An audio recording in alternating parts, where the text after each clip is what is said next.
sin más presentación, vamos a dar inicio a esta sesión que se titula, como bien lo mencioné, Mujeres, Género y Sistema Penal. Como bien sabemos, a lo largo de la historia de las mujeres, se han presentado diferentes olas en la historia, donde en cada una de ellas se encasilla ciertas reivindicaciones que las mujeres hacen a fin de poder ellas gozar de ciertas libertades, ciertos derechos, que pues ellas en esa época no tenían.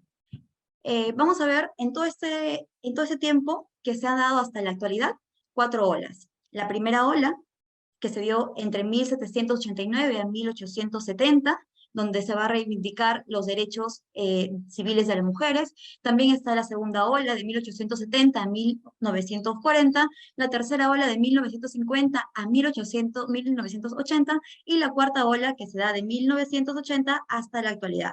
Vamos a pasar a detallar cada una de ellas, por qué es importante y por qué lo menciono antes de entrar a hablar sobre el sistema penal. En este caso vamos a hablar sobre violencia contra las mujeres y también vamos a aterrizar la idea y finalizamos con el delito de feminicidio.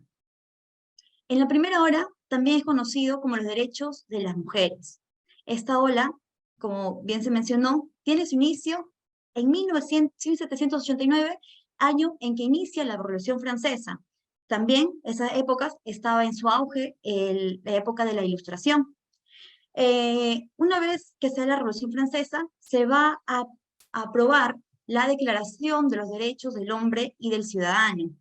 Esta declaración, si bien es cierto, va a poder integrar muchos derechos del ciudadano en sí, lamentablemente este gran documento histórico va a dejar de lado a las mujeres, los derechos de las mujeres, no se las incluye, más por el contrario, se las excluye de esta Declaración de los Derechos del Hombre y del Ciudadano.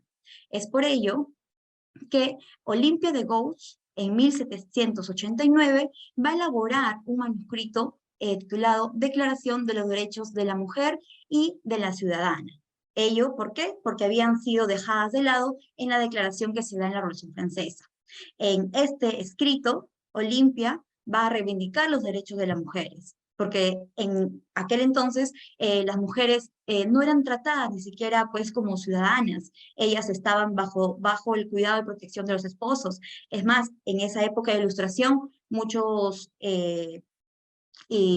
ilustrados de la época hacían grandes debates preguntándose si la mujer tenía inteligencia, si a la mujer se le podría considerar como un sujeto de derecho, si la mujer podría votar, podría tener derechos. Eso eran los grandes debates que se daban en esa época. Es decir, la mujer no era considerada en sí como una persona. Luego de ello, otra de las grandes precursoras de esa primera ola es María Wollstonecraft, de 1792, un año después de que publica Olympia su declaración. Ella también publica su Vindicación de los Derechos de la Mujer. Ella, en ese manuscrito, ella menciona que la diferencia entre el hombre y la mujer no es algo natural, sino simplemente cultural. Y para que haya una igualdad entre la mujer y el hombre, la mujer tendría que tener acceso a la educación.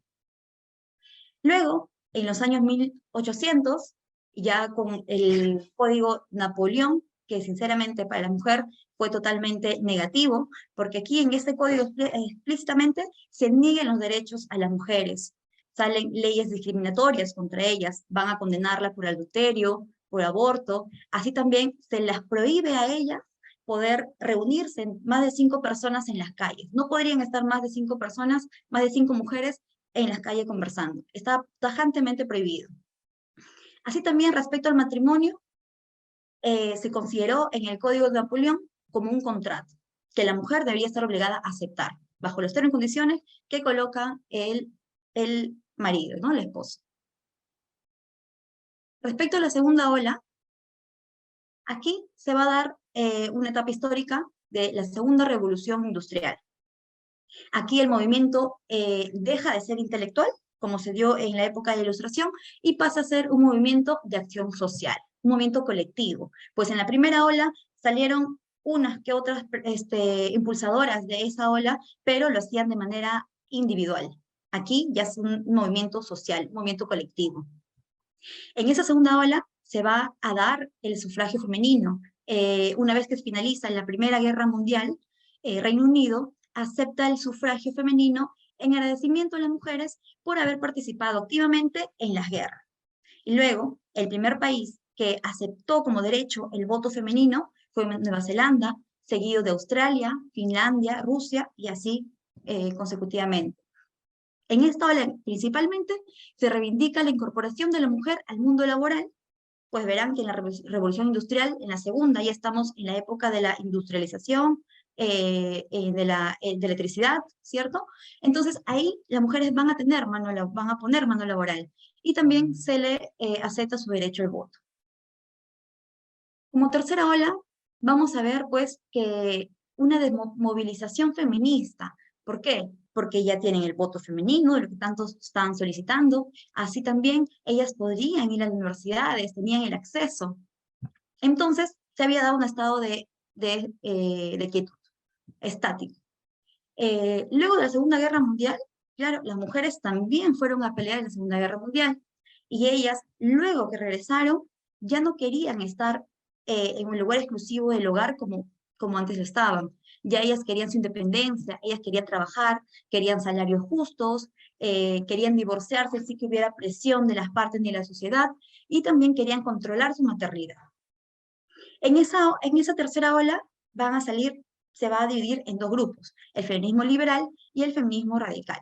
El feminismo liberal que te dice, vamos a equiparar a las mujeres con los derechos de los hombres, y el feminismo radical dice, hay que eliminar, hay que erradicar el patriarcado, porque es nocivo para las mujeres. En esta tercera ola van a salir principalmente dos mujeres muy reconocidas, como es Betty Friedan, quien habla sobre la mística de la feminidad, es decir, sobre el problema que no es problema.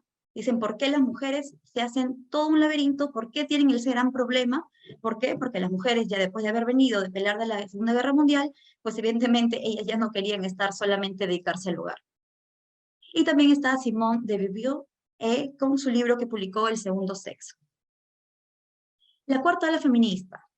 Bien, aquí vamos a reconocer que hay principalmente dos épocas, dos momentos épicos, que es la marcha del 8 de marzo del año 2018 y el movimiento Me Too, que muchos aquí conocen, ¿cierto? Que se hizo viral y pues con ese movimiento muchas personas, mujeres, ¿no? Hicieron públicas muchas denuncias en las redes sociales, ¿no? Con tema de violencia sexual. Y aquí, pues, en esta cuarta ola, que es la ola que estamos viviendo actualmente, se dan diversos debates sobre la violencia de género, sobre la brecha salarial entre hombres y mujeres, sobre los cargos que ocupan, sobre las oportunidades laborales, quizá en equidad, sobre los techos de cristal, etc.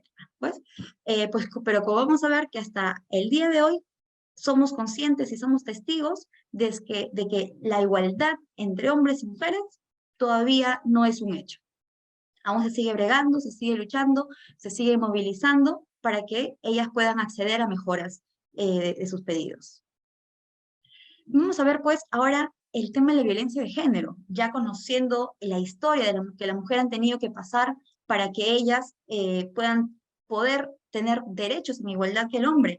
Pero este es un tema que también viene, si bien es cierto, es histórico, pero también tiene su aplicación lógica en ciertas teorías y también en diferentes culturas que simplemente han patentado la violencia de género contra las mujeres. Aquí la OMS nos dice que hay una alarmante estadística que se da en el contexto de violencia contra las mujeres. De 3 mujeres, una es víctima de violencia contra ellas. Estoy segura que más de una aquí presente, si pregunto, al menos si una vez en todos estos años de vida han sido víctimas de violencia, creo que más de una, más del 50% levantaría la mano. Entendamos pues que esta violencia, esta desigualdad entre hombres y mujeres es histórico. Viene desde la ola 1 y es más, antes de la primera ola ya se daban como si nada el tema de violencia contra ellas. Aquí justamente hay una teoría del amo y el esclavo, una teoría que es del filósofo alemán Hegel. Él dice que en la sociedad siempre van a haber dos tipos de sujetos, el amo y el esclavo. ¿Cómo explica esa teoría él? Dice, el amo es aquel sujeto que va a tener acceso a la educación, que va a ser considerado sujeto de derecho, que va a tener oportunidades laborales, tiene libertad, y del otro extremo está el esclavo. El esclavo no va a ser considerado sujeto de derecho, no tiene acceso a la educación, no tiene derechos, es decir, no tiene libertad. Y él explica esa teoría y trayéndolo a la realidad con la violencia de género, vamos a entender pues que en todo ese tiempo se ha aplicado la teoría del amo y el esclavo. Por muchos años el hombre, el varón, ha sido el amo y la mujer ha sido el esclavo, haciendo una comparación con esa teoría. El amo, el hombre, tenía acceso al conocimiento, tenía acceso a las grandes bibliotecas, iba a las universidades, era profesional, tenía su salario y trabajaba, era libre, autónomo. Sin embargo, la mujer, es decir, el esclavo, contrariamente a ello, no tenía ni siquiera derechos, ni siquiera era considerado sujeto de derecho, era un objeto, simplemente. Ahora, quiero igual mencionarles sobre la cultura hindú. No sé si habrán escuchado el sute o sati, como también lo llaman. Aquí justamente puse unas dos imágenes para poder graficar lo que se vivía en esas épocas. Cuando el esposo moría, ya sea en la guerra, ¿no? Generalmente en las guerras en esas épocas, la mujer estaba obligada a lanzarse a la pira del esposo, porque al esposo lo ponían en una pira de madera, prendían fuego y su cuerpo era cremado. Y la mujer estaba obligada, ella, a lanzarse o morir a su costado, también siendo calcinada. Y si ella osara de negarse a seguir esos rituales por cultura, simplemente ella es rechazada en la sociedad, principalmente por la familia. Luego, por todo el entorno en sí, por la sociedad. Era considerada persona no grata, una persona que uno ni siquiera debería cruzarle la mirada, hablarle, deberían rechazaban tajantemente a las mujeres si en caso no querían irse con el esposo difunto. Así también en la historia conocemos también pues, el infanticidio femenino en las culturas chinas, ¿no? Porque ellos necesitaban guerreros, hombres fuertes, pero cuando nacían mujeres, todos sabemos pues lamentablemente que ellos asesinaban a los niños, ¿no? También los matrimonios concertados entre musulmanes, que también culturalmente pues eso afecta y es discriminatorio hacia la mujer. Dicho esto, vamos a entrar a hablar sobre la violencia de género, pero en el ámbito jurídico internacional. Aquí hice dos divisiones, uno en el Sistema Universal de Protección de Derechos Humanos, como dos puntos muy importantes, que está el Pacto Internacional de Derechos Civiles y Políticos, y la Convención sobre la Eliminación de todas las formas de discriminación contra la mujer, también llamada la CEDAW. Asimismo, por otro lado, está la Convención Interamericana para prevenir, sancionar y erradicar la violencia contra la mujer, también llamado Convenio de Belém do Pará. Estos grandes documentos jurídicos internacionales se dieron a fin de prevenir, ¿no? Como bien el nombre lo dice, para poder acortar lo que es la violencia contra las mujeres. Quieren sancionar al agresor. Y vamos a ver más adelante, en el ámbito jurídico también internacional, la Declaración sobre la Eliminación de la Mujer, de Violencia contra la Mujer. ¿Esto porque este documento internacional es muy importante? Pues bien, aquí se va a incluir tanto el daño físico, sexual o psicológico en el texto legal, porque antes no era considerado como un tipo de violencia. Así también, este instrumento internacional va a reconocer, va a considerar que la violencia contra la mujer es totalmente violatorio de derechos humanos. Y también va a darle cierta responsabilidad al Estado, porque dice que es el deber del Estado de condenar la violencia y erradicarla, y también, por supuesto, adoptar políticas para que ello no se dé o para erradicar la violencia. La Declaración Universal de Derechos Humanos es importante porque en ese documento no se va a tomar como referencia a la mujer, solamente va a girar en torno a los derechos y todo lo que compete al hombre. Y la reconoce únicamente de manera tácita. Ahora bien, En el Pacto Internacional de Derechos Civiles y Políticos, en su artículo 3 específicamente, establece que los Estados parte se comprometen a garantizar a hombres y mujeres la igualdad de goce de todos los derechos. Y aquí vamos con uno de los más importantes instrumentos internacionales, que es la Convención de Eliminación de todas las formas de discriminación. Aquí se condena todo tipo de discriminación contra la mujer, en todas sus formas. No es aceptada ningún tipo de violación contra la mujer. ¿Por qué? Porque es violatorio contra los principios de igualdad de derechos y también atenta contra la dignidad de la mujer. Bien, ahora, la Convención Belén do Pará, como le mencioné, es un instrumento que al menos en Perú ha hecho políticas, ha hecho también instrumentos jurídicos internos para dar pie a esta Convención Belén do Pará.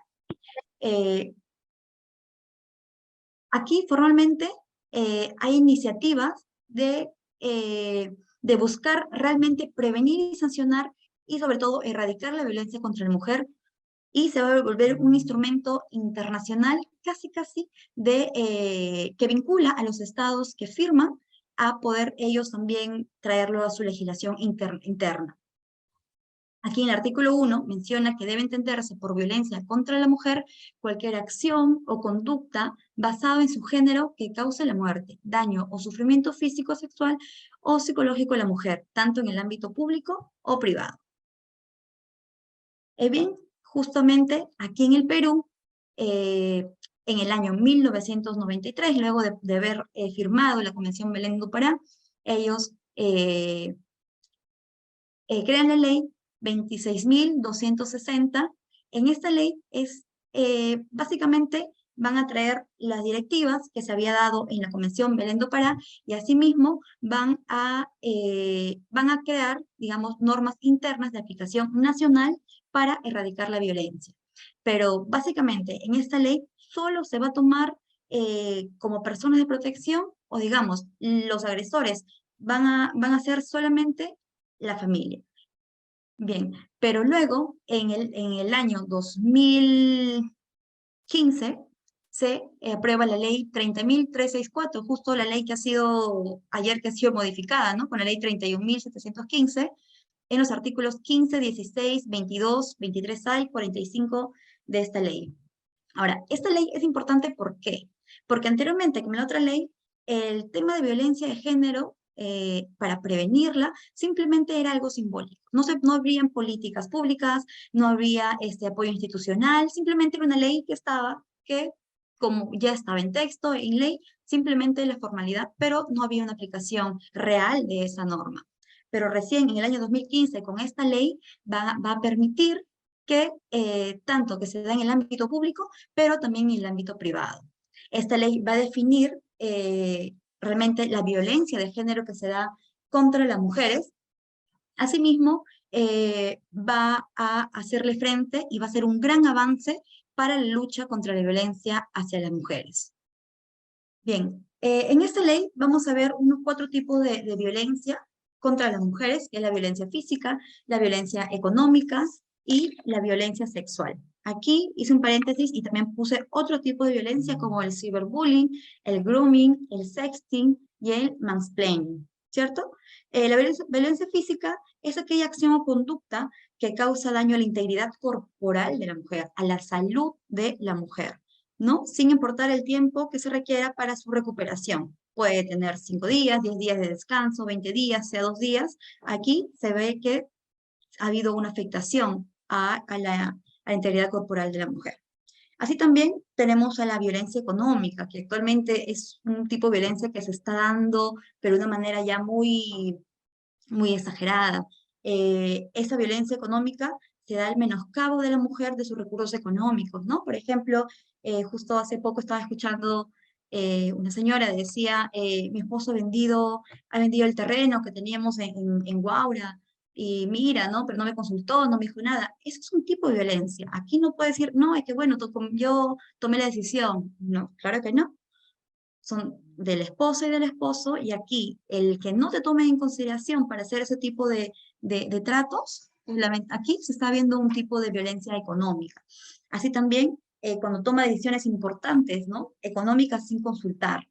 ¿no? Va a comprar un carro, va a comprar algo que tenga un monto económico grande, no le toma en consideración a la mujer, por X motivos, eso es violencia económica, ¿cierto? O cuando te rechaza trabajar, dice, no, tú tienes que dedicarte al hogar, a los hijos, ahí, no trabajes. Violencia económica, ¿cierto? Bien.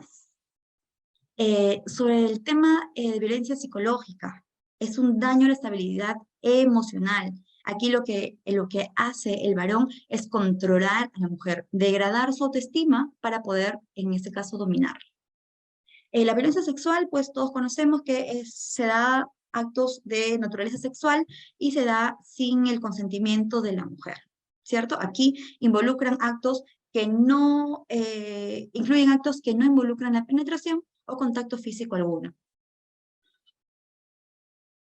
Bien, los sujetos de protección de la ley 30.364, que comenté del 2015, hace unos minutos, tiene toda una protección hacia las mujeres en todo su ciclo de vida. Es decir, niña, adolescente, joven adulta y adulta mayor. Bien, pero también va a proteger a los miembros del grupo familiar, ¿cierto? Padrastros, cónyuges, ascendentes, descendientes, parentes colaterales y quienes habiten en el hogar. Bien, ahora, la violencia contra las mujeres se da en todos los estratos sociales, ¿cierto? Y la violencia va a ir de menos a más.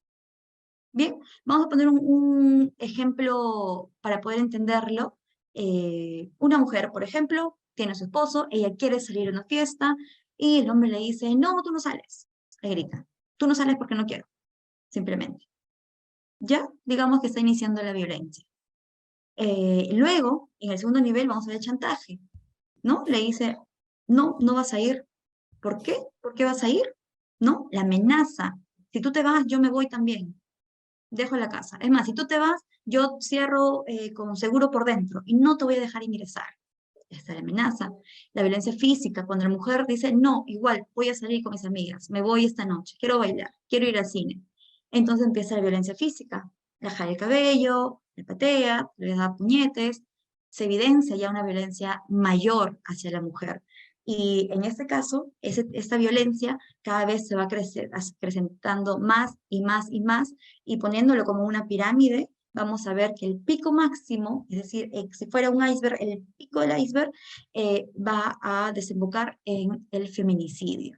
El feminicidio es la violencia extrema que se va a aplicar contra la mujer y generando con ello su muerte.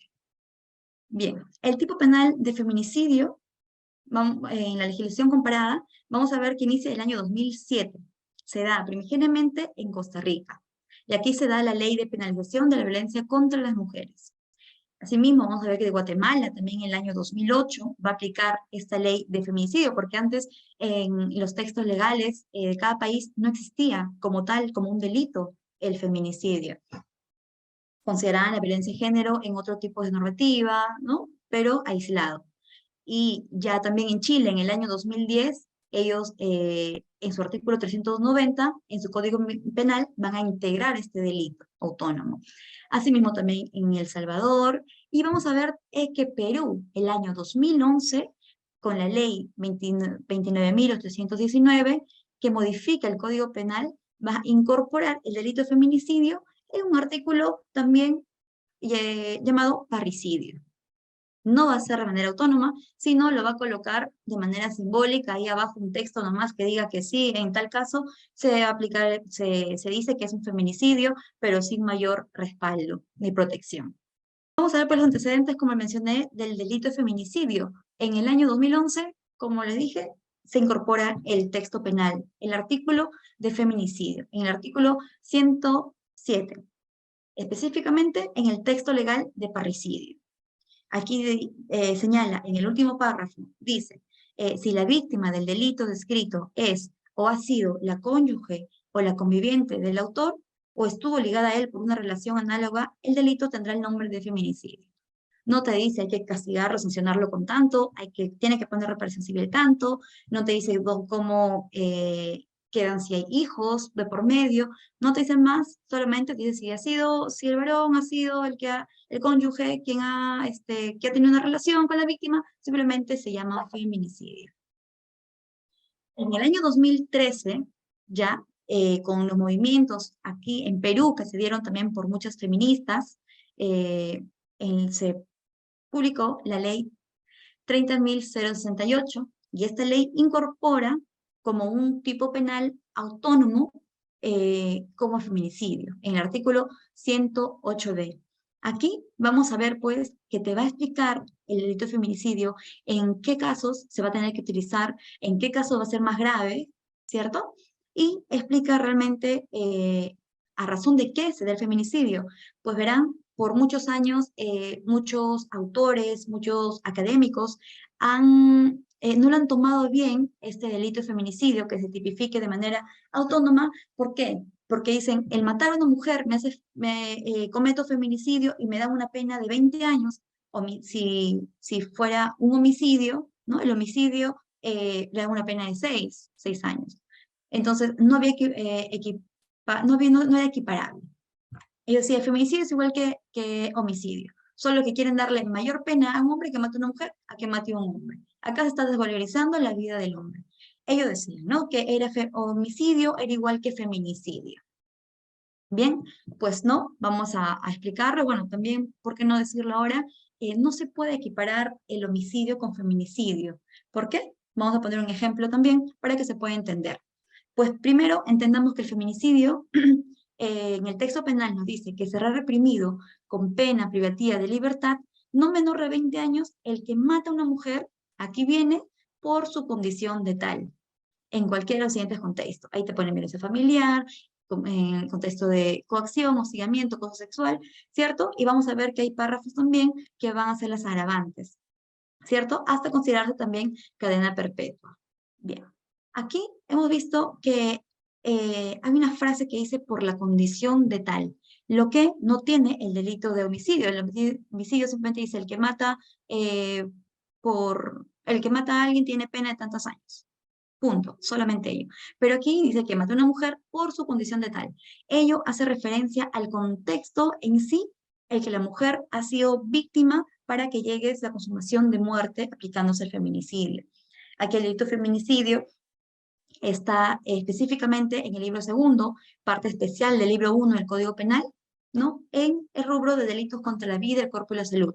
¿Pero qué protege este delito? Porque verán que todos los artículos del Código Penal protegen un bien jurídico. En este caso, el feminicidio protege la vida independiente, la vida de la mujer, ¿cierto?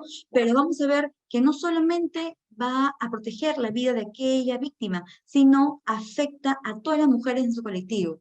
¿Por qué? Porque cuando se da el feminicidio, esto retroalimenta el statu quo que brinda un mensaje, ¿no? Que te dice, ajá, si tú eres mujer e incumples las reglas patriarcales, es decir, si no te comportas como una señorita, si tienes que mantener el recaudo sexual, tienes que cumplir las labores del cuidado del hogar, limpieza de la casa, cuidado de los hijos, ¿no? Y si no te sometes a nosotros, simplemente serás castigada. Es el mensaje que el feminicidio da a todas las mujeres. Por ello decimos que el semijurídico protege tanto la vida humana independiente de la víctima, ¿cierto? Y afecta a las mujeres en su colectividad. Es decir, afectación de la vida más una afectación a la igualdad material. Vamos aquí a identificar cuál es ese contexto que tiene que pasar para poder decirse que sea en el contexto de la condición de tal para que se dé muerte a la víctima. Primer ejemplo, una mujer denuncia en la comisaría ser hostigada sexualmente por su expareja y el policía, al considerarla poco atractiva, cuestiona su credibilidad y no actúa con la debida diligencia al procesar su denuncia. Aquí pues vamos a ver un estereotipo de género, ¿no? La PNP, que deberían ellos ser la institución que deberían dar mayor soporte de auxilio a las víctimas, aquí en este caso vemos que no lo tomaron en consideración la denuncia. ¿Por qué? Porque no la considera atractiva. No, una mujer atractiva no es tan atractiva. No, aquí no hay peligro, no hay problema. El ejemplo 2 dice, un hombre considera correcto forzar a su pareja a tener relaciones sexuales pese a la negativa de esta, ¿no? y que expresa su incomodidad. Aquí pues hay un estereotipo de género, por supuesto que lo hay. El hombre va a querer doblegar, someter a la mujer a tener relaciones sexuales sin su consentimiento. ¿Por qué? Porque él está con el estereotipo de que ellos mandan. Ella tiene que estar doblegada a él. Ella tiene que ser sumisa y aceptar. Si él quiere tener relaciones, si quiere tener en ese momento, pues bien, tiene la mujer que aceptar. El tercero, una mujer joven acude a la comisaría a denunciar haber sido víctima de un acto de violación sexual por parte de un conocido, luego de que ambos se encontrasen ebrios el día anterior en una fiesta. La policía femenina encargada de recibir las denuncias considera que la forma de vestir de la mujer y los datos sobre su vida social y nocturna ponen en consideramiento su credibilidad. Es decir, si una mujer va a poner una denuncia y está con una falda cortita, si tal vez en sus redes tiene publicadas fotos tal vez con prendas pequeñas, dicen, ah, no, aquí ella es una chica, no, le llaman chica fácil. Dice, no, acá no hay seriedad, ella es así, eso es un modo operandi, eso su vida es así. Y es porque le pasa estas cosas porque ella quiere, pues, ¿no? Hay ciertas circunstancias especiales en el delito de feminicidio y en la tentativa propiamente dicho. Salió un acuerdo plenario el 1 de 2016 en el cual menciona que el sujeto activo va a ser necesariamente el hombre, es decir, el varón. Acá hubieron también muchos debates cuando se publicó este acuerdo plenario, pues decían que no solamente el hombre puede cometer el delito de feminicidio, también pueden ser mujeres, mujeres con ese sesgo machista que también tienen, por supuesto que hay mujeres machistas, tenemos que decirlo, ¿no? Entonces es todo un debate, ¿no? Salió una casación donde decía que también la mujer también puede ser sujeto activo, puede considerarse. La víctima siempre es una mujer. ¿Ello por qué? Porque se debe, pues, considerar la diferencia y discriminación que ha sufrido históricamente. Y debe concurrir, para que se dé el caso de feminicidio, circunstancias especiales en su comisión, como es la violencia ejercida en un contexto de violencia de género. Es decir, no es que solamente, por ejemplo, en este caso vamos a diferenciar homicidio con feminicidio. Por ejemplo, va un chico, Roberto, va manejando un carro y atropella a una mujer, muere. Aquí, ¿se puede decir que estamos hablando o estamos circunscritos a un delito de feminicidio? No, simplemente homicidio, se podría tipificar viendo cuál ha sido el contexto en sí, pero feminicidio no, porque no hay un contexto previo de violencia, no hay un estereotipo de género que la mujer no haya aceptado por parte de su agresor, ¿no? Para que se configure ese delito. En cambio, si Roberto va a la casa y la esposa no cocinaba la cena, le dice, ¿por qué no cocinaba la cena? ¿No? Mi comida tiene que estar acá a las 6 de la tarde. Cada vez que yo llego, tienes que servirme mi comida, ¿no? Ahí hay un acto de violencia de género. Aquí Roberto está esperando que la mujer, claro, por ser mujer, por su condición de tal, tiene que cocinar, tiene ella que servir la comida, ella tiene que estar pendiente de las necesidades de él, ¿no? El que ella no haga eso le puede corresponder, digamos, por parte de Roberto, agresiones físicas, verbales, psicológicas, ¿no? Y llegando al extremo del feminicidio, ¿no? Puede golpearla, lastimarla y matarla, ¿no? Aquí sí se puede hablar de feminicidio porque previamente sí hay un contexto de violencia. Existe una situación de subordinación cuando sale del delito de feminicidio, el sometimiento de la mujer por el varón basada en una relación desigual de poder. Aquí justo les traje un caso, es un casito que es un recurso de nulidad, no sé si pueden verlo, es el recurso de nulidad 1438-2021. El caso es el siguiente, los hechos. El 26 de mayo del año 2015, aproximadamente a las 4 de la tarde, Rodolfo Hernández llegó al inmueble donde vivía su hermana, María Hernández, con la agraviada, es decir, llegó al inmueble donde vivía su hermana, María Hernández, llegó con la agraviada Rosario Morán, la víctima, cargada a rastras, quien tenía evidencia de evidentes lesiones en todo el cuerpo. Y a través de ellos, de tanto del agresor como la víctima, iba su hija de la agraviada, la menor de 3 años. El acusado, Hernández Zapata, es decir, Rodolfo, pidió a su hermana que la agraviada descanse ahí y la recostó en el segundo descanso de las escaleras Luego, le pidió que le preste un sol para realizar una llamada en busca de ayuda, pero se fue y no regresó. Aprovechó, ¿no?, para huir. Aquí vamos a ver, pues evidentemente es un caso de feminicidio real, que ha sido pues publicado en la web del Poder Judicial, ¿no?, de la Sala Penal Transitoria, el 17 de octubre de 2022, hace unos meses nomás. En este caso, pues, vamos a ver cómo se tipifica aquí el feminicidio.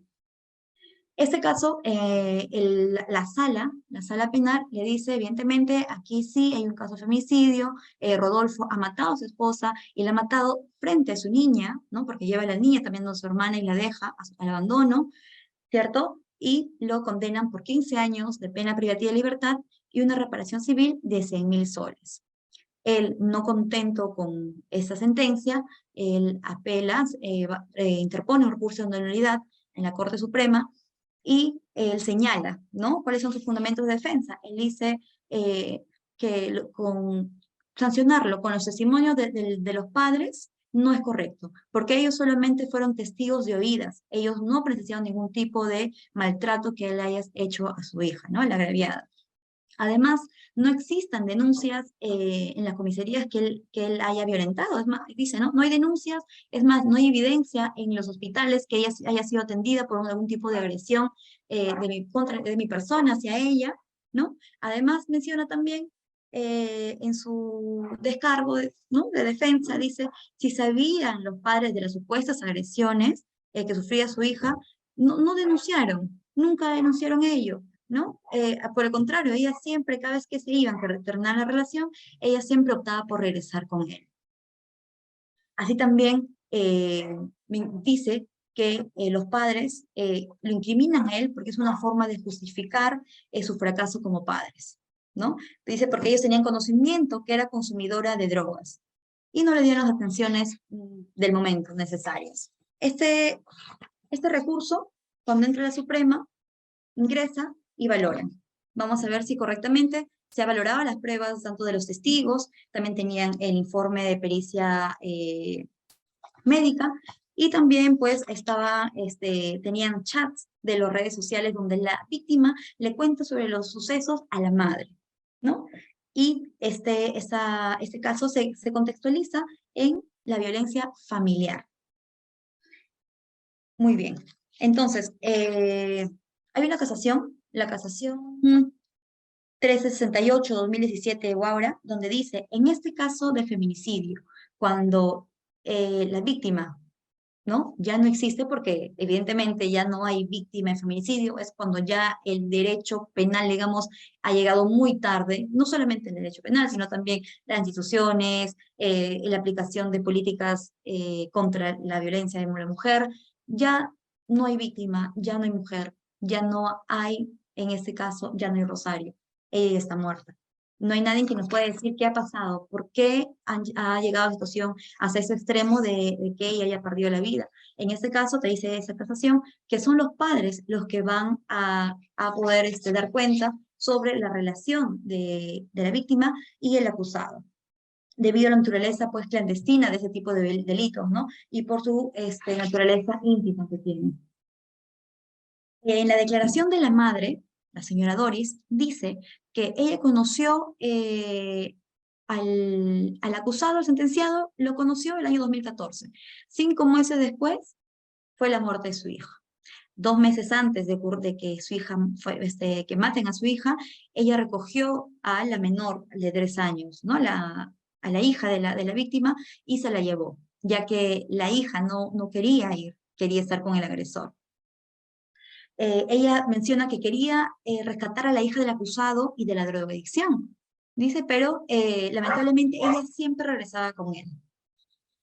Asimismo, Faustino Morán, que es el padre de la agraviada, de la víctima, él dice que él sí fue testigo de las agresiones que ella había sufrido, porque un día ella le escribió a los padres diciendo, me están llevando a Campo Grande, recójanme, a tal hora estamos llegando, y vio que un auto rojo, manejado por el agresor, abre la parte de atrás del carro y sale la hija, ¿no? La llevaba detrás del carro, en la parte de la maletera. Sale la hija, Ida, y el padre la llama, y ella se va corriendo hacia su padre.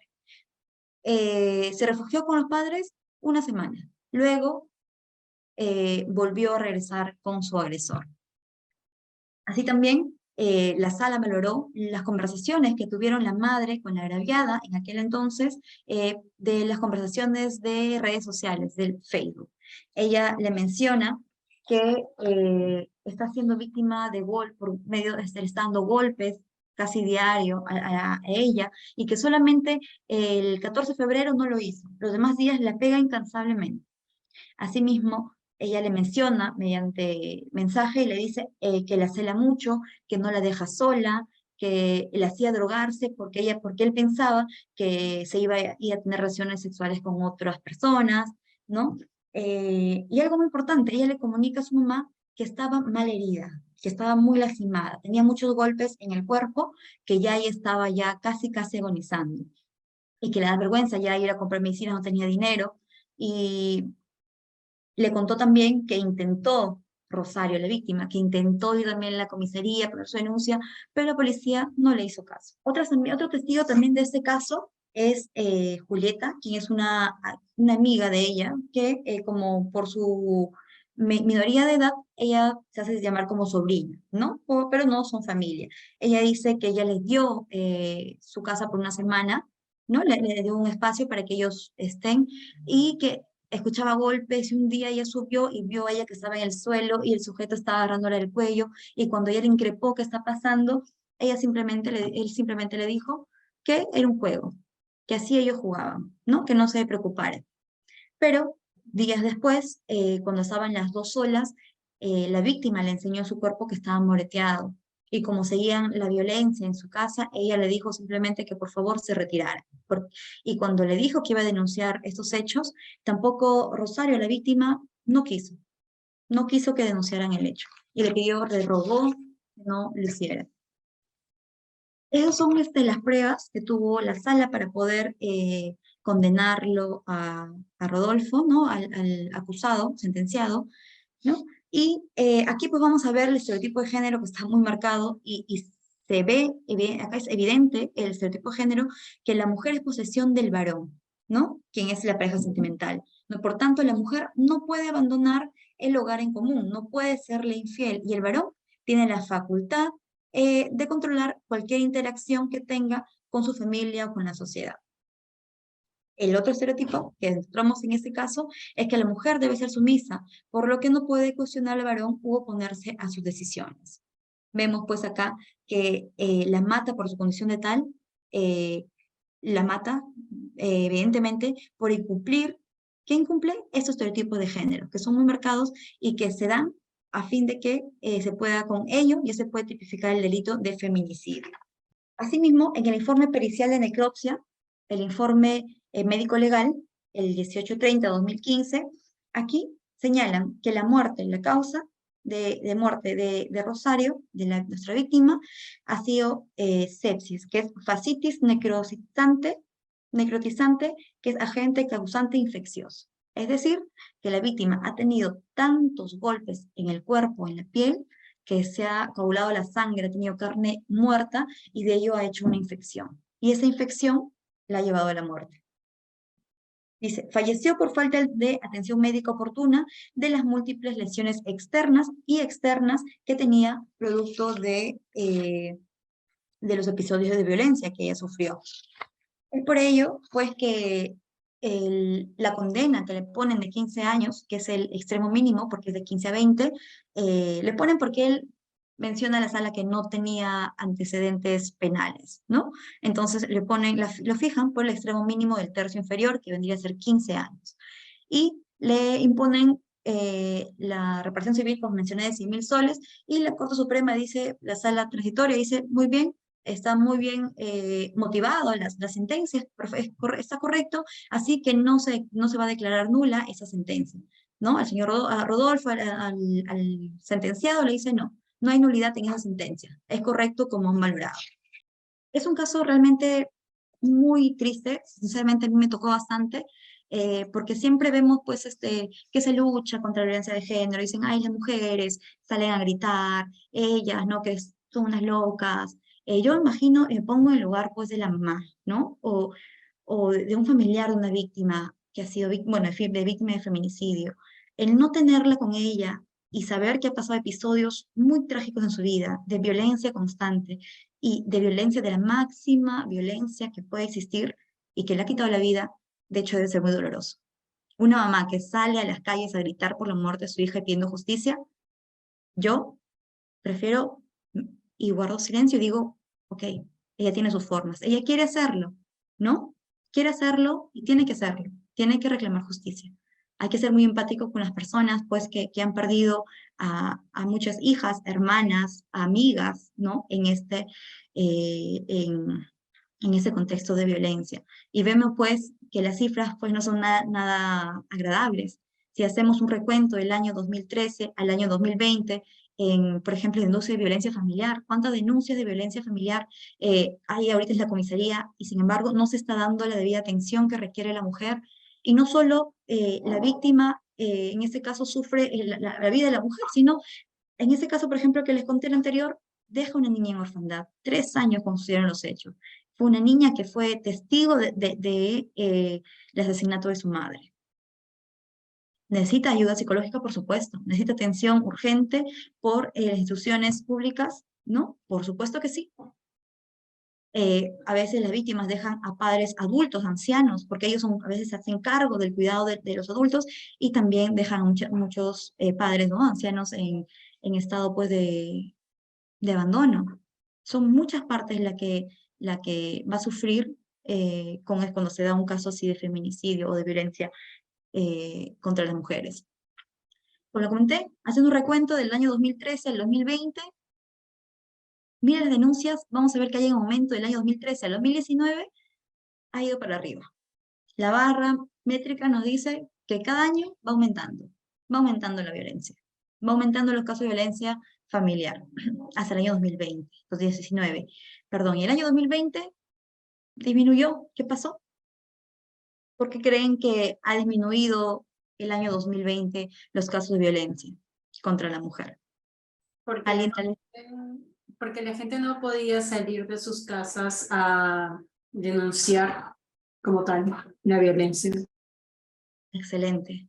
Sí, evidentemente se dio la pandemia, ¿no? Y muchas mujeres, ¿no? Víctimas, vamos a ponerlo pues así, son víctimas de este sistema, ¿no? Que no tuvieron las herramientas adecuadas para poder, que pudieron ofrecerlas a ellas para que puedan poner denuncias. Eh, y es por eso que se da una disminución de estos casos. No es que el agresor haya entrado en razón y diga, oh sí, mira, la violencia está matando mujeres, hay que calmarnos, hay que parar. No, fue la situación crítica que tuvimos en el ámbito de salud, ¿no? Causada por la pandemia, causada por el COVID, que hizo que esos casos simplemente disminuyeran porque las mujeres no podían salir tampoco a poner las denuncias. Así también vamos a ver la tasa de feminicidios del año 2015 a 2020. Esos casos, a partir de 2015, ¿no? Va en aumento. 2018, 2019. Aquí también hay un tema que se debe tomar en cuenta, pues hubo mucho problema, tanto para el ámbito de la fiscalía, porque ellos son los que hacen las investigaciones, los que tienen que tipificar el delito y decir, pues acá está, yo considero que pasó esto, que están las pruebas, evalúa y condene, ¿no? En caso corresponda. Pero muchos fiscales también dicen, es tan difícil poder identificar el estereotipo de género en un caso para nosotros poder decir, acá por feminicidio, todo, ta, ta, ta. Y cuando llega allá al Poder Judicial, cuando no hace una correcta tipificación del delito, lamentablemente el caso se cae. Dice, pero bueno, acá no hay estereotipo, ¿no? Y ellos dicen que es mucho más fácil tipificar por homicidio y asegurar realmente una condena al agresor a que un ingrese por feminicidio y en el camino se caiga, no tenga mayor alcance, ¿no? Y no se tipifique o no se llegue a concretar una condena efectiva hacia el agresor. Muchos dicen, no, lesiones graves, no es feminicidio. ¿Por qué? Porque se hace un poco complicado poder identificar la frase del delito de feminicidio que dice por la condición de tal. Es todavía una problemática actual que estamos viviendo, tanto en el sector de la PNP, de Fiscalía, del Poder Judicial, ¿no? Que evidentemente creo que con buenas capacitaciones, con personas idóneas, ¿no? Que nos puedan explicar tal vez así cómo tipificar el delito en esa, y cómo recabar las pruebas para tener pues una teoría del caso concreta, sólida, que pueda tener buenos resultados. Y justo busqué un reporte estadístico con casos con características de feminicidio, ¿no? Que fueron atendidos por el servicio del Programa Nacional Aurora. Acá se hizo un corte a febrero de 2023, es decir, solo hablamos de enero y febrero. Marzo no está considerado en esta estadística. Vemos pues que el mayor número de feminicidios se da en Lima Metropolitana. Son 8 los casos que se han reportado en enero y febrero. En total, a nivel nacional, vamos con 33 víctimas de feminicidio.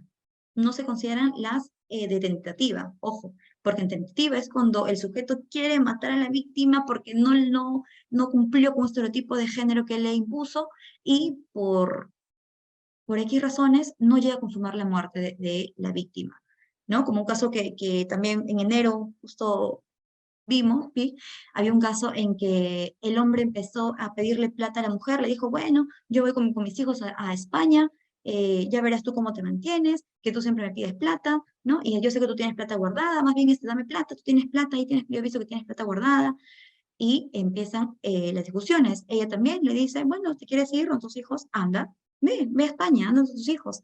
Ella tiene ya una hija mayor, ¿no? Y él decía, sí, porque está tu hija, es malcriada, que no me hace caso. Entonces ahí empezaba la discusión.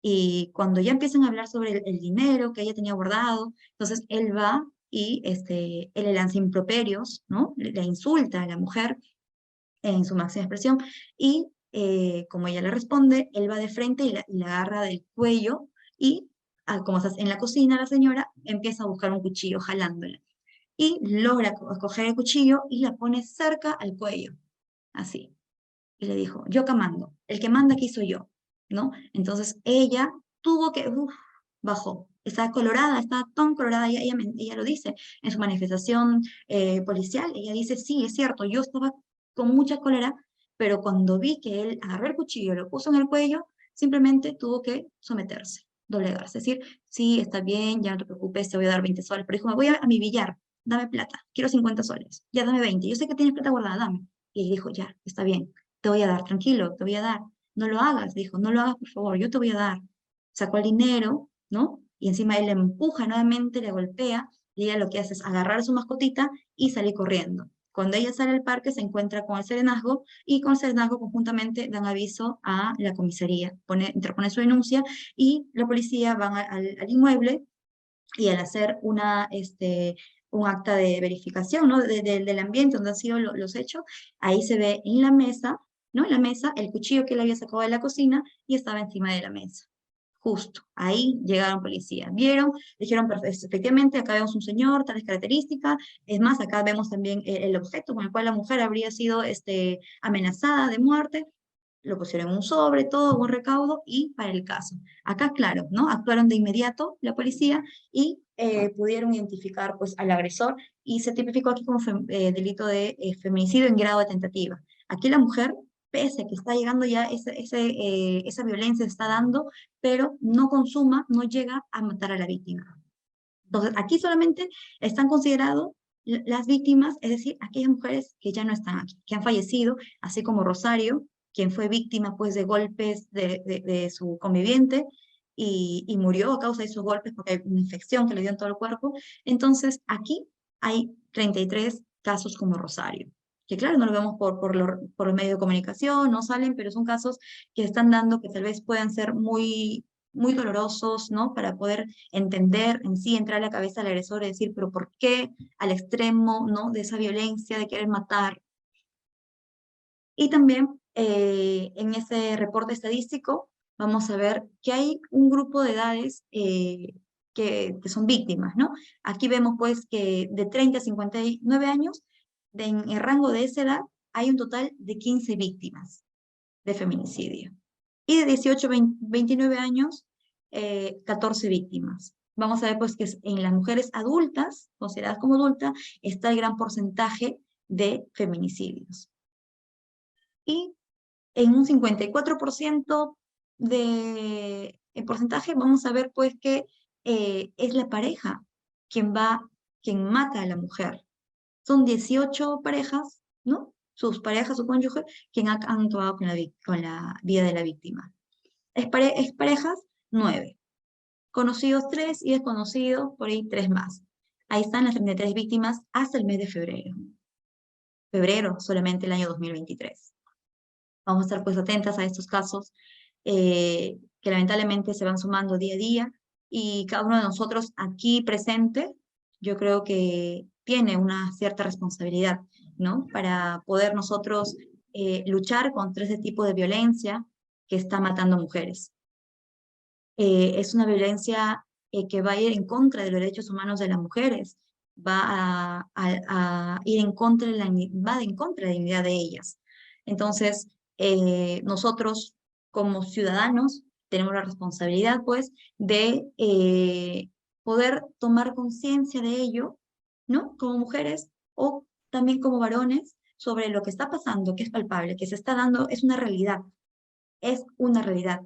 Ese tipo de violencia, agresiones, algunos vienen como lesiones graves, viene acorde, es casos del día a día. Claro, no tanto como los casos de violencia sexual a menores de edad, que por semana llegan casos de esos y son muy comunes. Este caso de violencia contra mujeres también se está dando. Entonces, yo les pediría pues a todos ustedes que tomen conciencia, ¿no? De ese tipo de violencia. Somos hermanas, somos hijas, somos madres, ¿no? Y creo que podemos nosotros poner nuestro granito de arena en la sociedad y poder hacerles también tomar conciencia a nuestra familia, a nuestro entorno, poder erradicar ese estereotipo que lamentablemente en la sociedad aún persiste. Y por más que seamos mujeres, también nosotros a veces tenemos esos perjuicios, ¿no? Bien anclados y que son simplemente estereotipos, que todavía nos siguen tal vez dando vueltas. Yo sinceramente les agradezco la oportunidad nuevamente y gracias por la concurrencia. No sé si alguno tiene una pregunta o quiere dar tal vez alguna ocupación, una reflexión sobre este tema que hemos visto. Estoy atenta. Gracias. Hola Yanina, sí, en el chat justo te iba a comentar que hay unas preguntas. Te leo la primera que he visto. Claro, claro. A ver, bueno, la primera que he visto, me avisan si es que hay otra antes, es si podrías explicar un poco sobre la última modificación que se ha dado a la ley 3364, que es la ley justamente sobre prevenir, sancionar y erradicar la violencia contra las mujeres. Bien, en ese caso, por ejemplo, son artículos de la ley 30.364, evidentemente, que se han modificado el día de ayer. O sea, es decir, el día de hoy ya se debe aplicar estos artículos, esas modificatorias, por así decirlo. Básicamente, había un caso, les explico así. Una de mis amigas había puesto una denuncia a la comisaría por violencia familiar. En esos casos, pues, cuando la policía toma la denuncia, ellos tienen inmediatamente que dar aviso a la fiscalía tiene que mandarlo al juzgado de familia. El juzgado de familia tiene un plazo prudente para que puedan ellos darle a las mujeres, darle una protección, ¿no? Y dictar medidas también hacia, digamos, el agresor.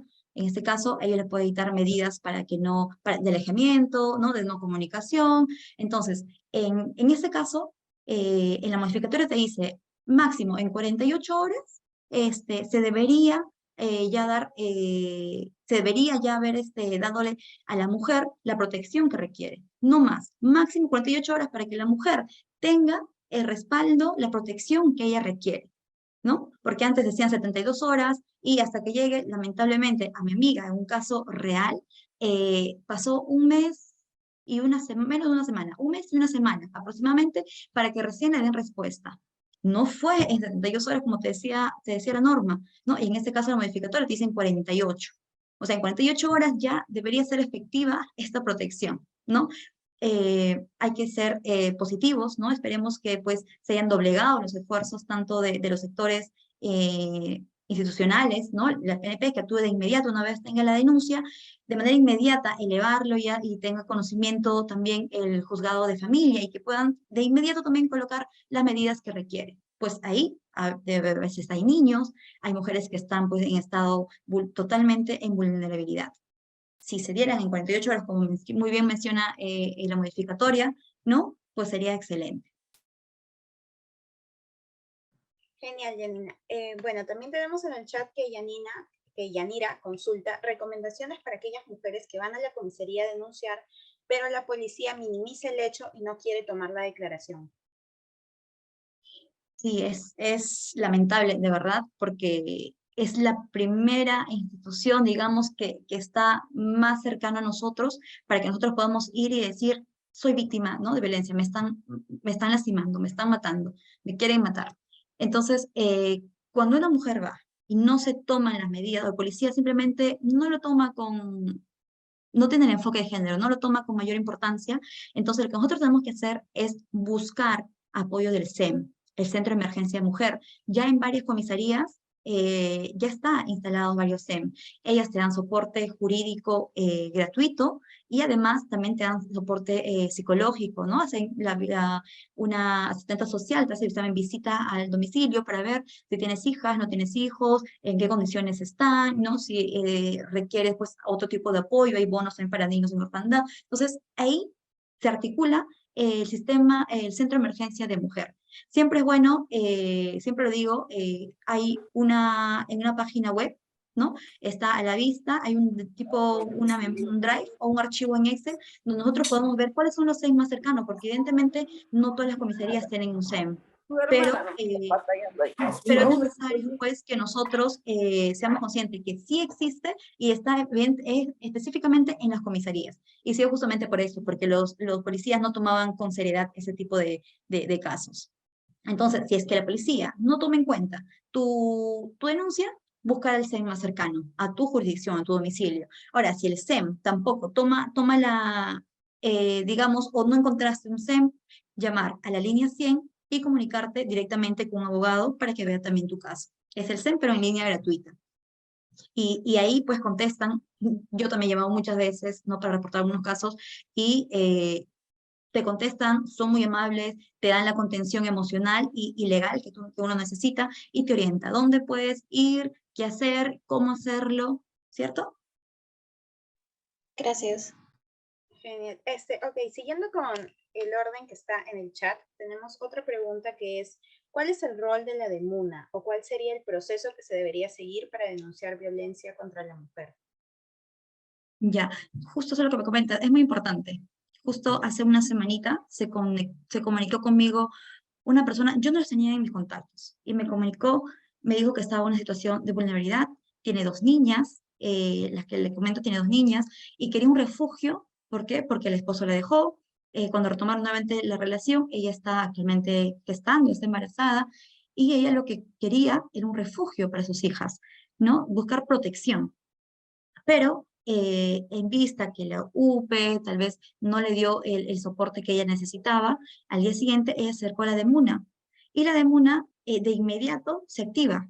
Va, le pides, bueno, te toma el caso en sí legal, y ellos lo que buscan es básicamente que tú te recuerdes en tus derechos. Y muchas mujeres optan por ir primero a la DEMUNA antes de ir a la comisaría o ir a, digamos, a un SEM, porque no sé si es más antiguo, me parece que sí, pero muchas mujeres conocen y se van directamente a la DEMUNA a hacer efectivo. Ahora, el procedimiento, sinceramente, desconozco el procedimiento que uno puede hacer, pero en cada jurisdicción hay una DEMUNA. Y sí, también dan un buen soporte. Lo puedo afirmar por el caso que hace una semanita me contactó una chica y le dio un soporte, digamos, más inmediato que el UPE y que la SEM en la DEMUNA. Ok, muchas gracias. Entonces, para terminar con las preguntas del chat, hay una pregunta respecto a si se ha mandado al archivo la ley de cuidados de familiares, o sea, la ley de trabajo doméstico no remunerado. Si se ha enviado, Claro, si se ha enviado al archivo, entonces entiendo que sería por qué no se aplica, cómo está funcionando lo referente a esta ley. ¿Qué ley? ¿Te escucho? Discúlpame.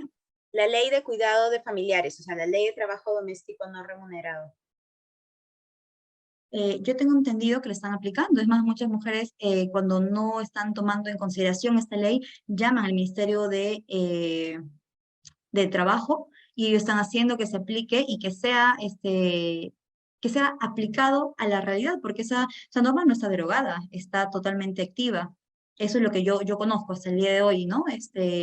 No creo que la hayan derogado tampoco, porque de hecho es una ley que está garantizando el trabajo laboral formal, digamos, de muchas mujeres que pues realizan esa actividad, ¿no? De cuidados en el hogar y ya mediante contratos de una manera más formal, con beneficio también de salud, u otros beneficios que se dan, es un logro evidentemente, y bueno, habrán casos aislados pues que no estarán tomando ello, pero en el Ministerio de Trabajo sí lo están aplicando.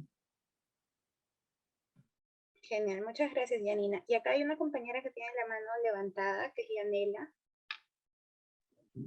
Sí, bueno, tal vez espero que esto no sea como muy incómodo para ciertas personas del grupo, pero por ejemplo, más que nada mi consulta, la que realicé sobre lo de la demuna y demás, es más que nada por un caso personal. Por ejemplo, yo he sido violentada por mi padre en enero. El 10, yo fui el 11 a denunciarlo, pero me dijeron que como era hora fragante, lo iban a meter como que al calabozo por 48 horas y demás, pero por ejemplo en mi casa iba a quedar mi madrastra y mi hermana, como que sí lo apoyan, entonces lo más probable es que yo iba a tener que salir de casa, o sea, porque prácticamente me iban a votar.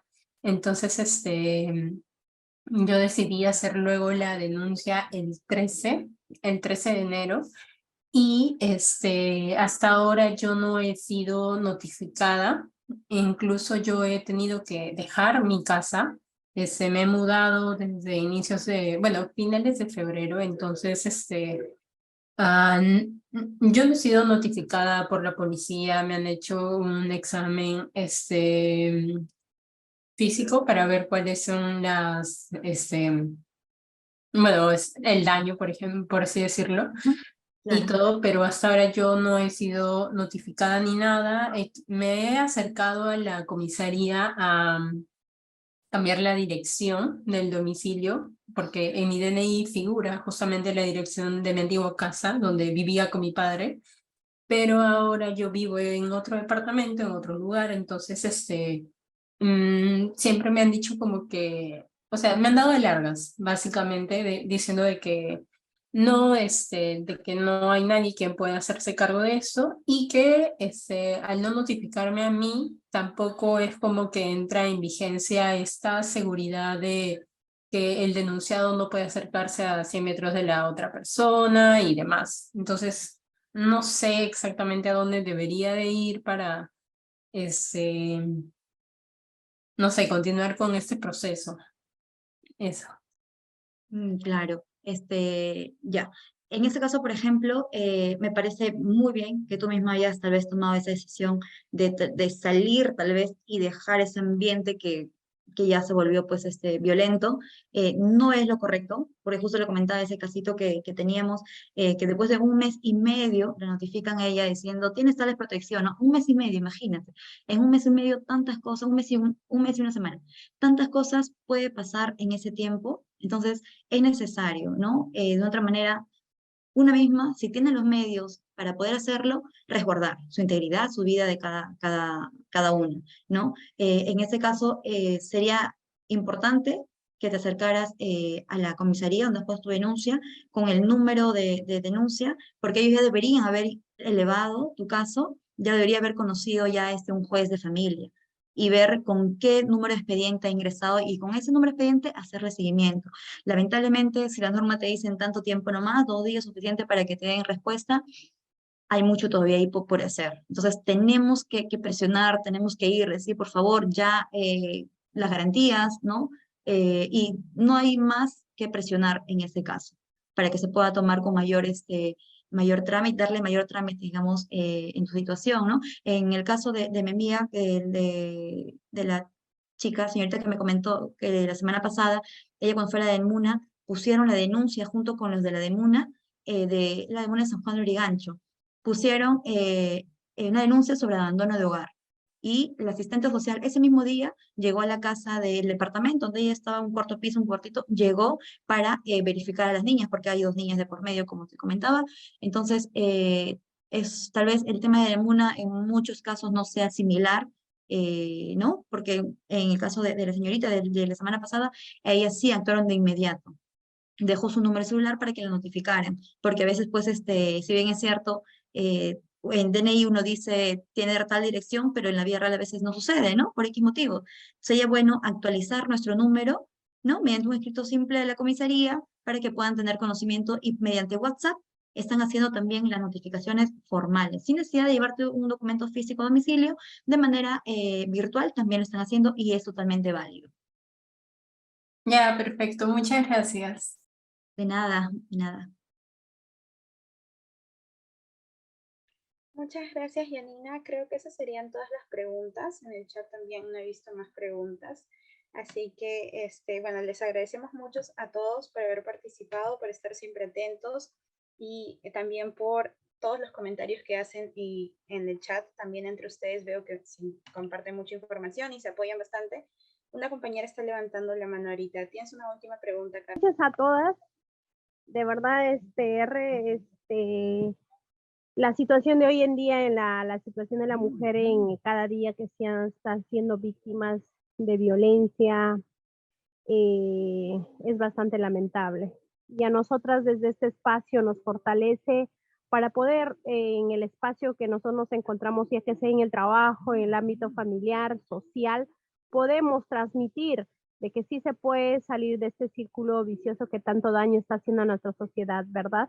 Y bueno, sobre todo agradecerle esta hermosa tarde, esta plática, de verdad fue muy importante y enriquecedor para mí y para mi grupo de trabajo de mujeres y muchas gracias.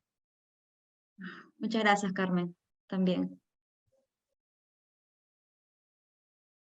De hecho, aquí aprendemos, en realidad aprendemos todas, ¿no? Con las experiencias, tal vez impartiendo un poco de conocimiento, también escuchar a ustedes también es muy importante, ¿no? Porque soy testigo de que aquí, pues, muchas hemos sido víctimas de violencia, ¿no? Y lo que uno busca, pues, es cortar esta cadena, que ya no siga esta cadena. ¿Podemos hacerlo? Por supuesto. Dentro de nuestras esferas, podemos hacerlo, evidentemente. Solo hay que tomar conciencia sobre esta violencia extrema que se está dando, pues, hacia nosotras las mujeres.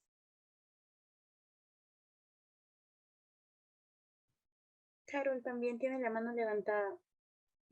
Sí, hola, buenas noches con todas, todos, todes. Y gracias. Yo agradezco mucho por estos espacios de compartir tanto conocimientos como experiencias. Escuchaba con mucha pena el caso de la compañera. De verdad te abrazo a la distancia porque sé lo complicado que puede ser estar en una situación como esa. Yo también quiero aprovechar el espacio, entonces sí, también mi pregunta incomoda un poco a los demás, pero no es mi caso, pero es el caso de una ex compañera de trabajo, que justamente iba mi pregunta, no sé muy bien cómo formularla. Ella tenía un despido arbitrario, o sea, no es que tampoco haya sido un despido, sino que la obligaron a firmar su carta de renuncia por haberse involucrado con uno de los compañeros de trabajo. Y esto fue denunciado por el compañero de trabajo, no por ella, por otra situación que no tenía nada que ver, pero ella fue obligada a renunciar. En ese caso, ¿cómo se puede hacer justicia por ella? O sea, ¿cómo la ley la ampara? ¿De qué forma podría de alguna, no sé, defenderse, ¿no? Porque me parece una gravísima injusticia. Sí, esa es mi pregunta. Gracias. Claro. Bien, Carol, muchas gracias por la pregunta. En este caso, de verdad que pasa en todos lugares, en todas las instituciones públicas, sobre todo públicas, está tajantemente prohibido poder tener tipo de, o sea, uno entiende que está que no puede tener relación sentimental, digamos, con un compañero de trabajo, todo, ¿no? Uno puede tener tal vez cercanías, sentimientos, pero fuera del trabajo, ¿no? Pero lamentablemente no puede evitar que uno se enamore de un compañero, no puede. Pero una vez que ellos se casan, digamos, formalizan esa relación, ahí sí, evidentemente, uno de ellos tiene que renunciar, ¿no? Evidentemente.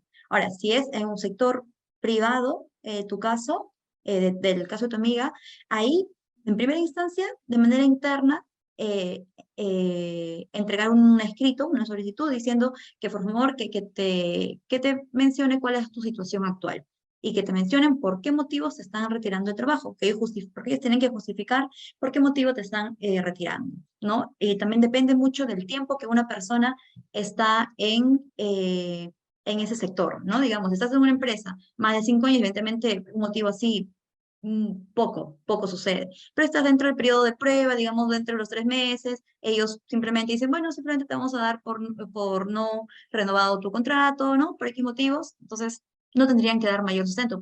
Por más allá que tú seas muy buena, seas competente en tu área, seas una persona totalmente pilas y des respuesta en tus funciones, ellos podrían maquillar simplemente la situación, decir, no te renovamos simplemente, pero el motivo atrás, ¿saben qué es el tema de relación que puede tener con un compañero de trabajo.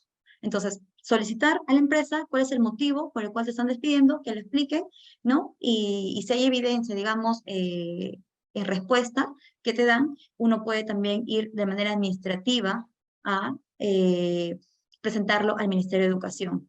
Hay un grupo, digamos, de abogados laboralistas que asesoran al caso y te dan los primeros avances para que uno pueda saber en qué área, digamos, del sector laboral puedes presentar ya una demanda, porque eso ya es en vía civil, vía laboral. No puedes ir a denunciarlo porque evidentemente no hay, digamos, un bien jurídico que sea afectado, ¿no? Por ahí decir, el derecho penal se usa de última ratio, ¿no? En principio tenemos que ir a la empresa. Explíqueme usted por escrito qué ha pasado, por qué no me va a renovar, porque no tengo memos que me digan que no hago bien mi trabajo, no tengo llamadas de atención por escrita, no hay evidencia de que yo estoy haciendo bien mi trabajo. Entonces, explíqueme por qué me están retirando de aquí. Entonces, con ello, el Ministerio de Trabajo y eso no, te reponen. Ellos mismos llevan a veces los procesos y al final lo que hacen es reponerte al trabajo. Y es más, la empresa te da a veces en términos, digamos, dinerarios, el tiempo que has dejado de laborar, porque te ha habido una afectación, evidentemente, ¿no? Que se tendría que explicar cuáles son las afectaciones que uno ha tenido, el haber sido retirada injustamente de su centro laboral. Pero ahí directamente, con ese ya escrito, un descargo que ellos hacen por el cual simplemente dan por terminado tu contrato, uno puede ir ya a la vía del Ministerio de Trabajo. Listo, muchas gracias. Bueno, para acotar nada más algo último, lo más indignante es que ella solía trabajar en una organización que es una ONG que también trabaja con mujeres, ¿no? Curiosamente. Entonces, toda la tarde me lo pasé súper indignada por este caso y bueno, da la casualidad que yo antes trabajaba también en esa ONG. Uy, qué lamentable, sinceramente es muy lamentable, pero como también les comenté, ¿no? A veces hay también mujeres que tienen el machismo muy arraigado a una, y a veces eso es lo que más influye, ¿no? Y creen que porque uno tiene una pareja en el sector, en su sector laboral, no va a cumplir, no va a dar su 100%, ¿no? Su capacidad, como si te anulara la capacidad por simplemente uno enamorarse en el trabajo, mientras ello no afecte en sus funciones, yo no le veo sinceramente algún tipo de peligro, motivo de que amerite, pues, retirarlo del centro laboral. Y más aún en esa situación, pues que estamos todavía en una crisis que conseguir un trabajo evidentemente cuesta, ¿no? Es lamentable, sinceramente, Carol. Muchas gracias por tu pregunta, Carol, y también para mencionarles, ya y cerrando la sesión de hoy día, que desde Acción por Igualdad tenemos un consultorio jurídico gratuito, que también les vamos a estar pasando la información a través del chat de WhatsApp. Pero recuerden siempre que justamente nosotras desde diversos espacios de organizaciones feministas siempre podemos darnos la mano y podemos apoyarnos en este tipo de casos, ¿no? Ya sea con información, ya sea con un consultorio jurídico gratuito o etcétera, ¿no? Así que siempre hay que tratar de darnos la mano entre nosotras. Y ya para ir terminando, Janina, muchísimas gracias por tu tiempo y por tu disposición el día de hoy. Muchas gracias a todas también por hacer sus preguntas en el chat, por participar, por compartir información, compartir sus experiencias. Ha sido muy lindo, en verdad, ver este curso, todas las sesiones, cómo se han ido retroalimentando, participando y aprendiendo todas. Ya para terminar, hoy día es nuestra última sesión. A las 9 p.m. va a estar el formulario. Van a tener una semana para llenarlo hasta el 30 de marzo. Lo estaremos pasando también por el chat que hay. Y vamos a tomarnos una foto final, como es la última clase también.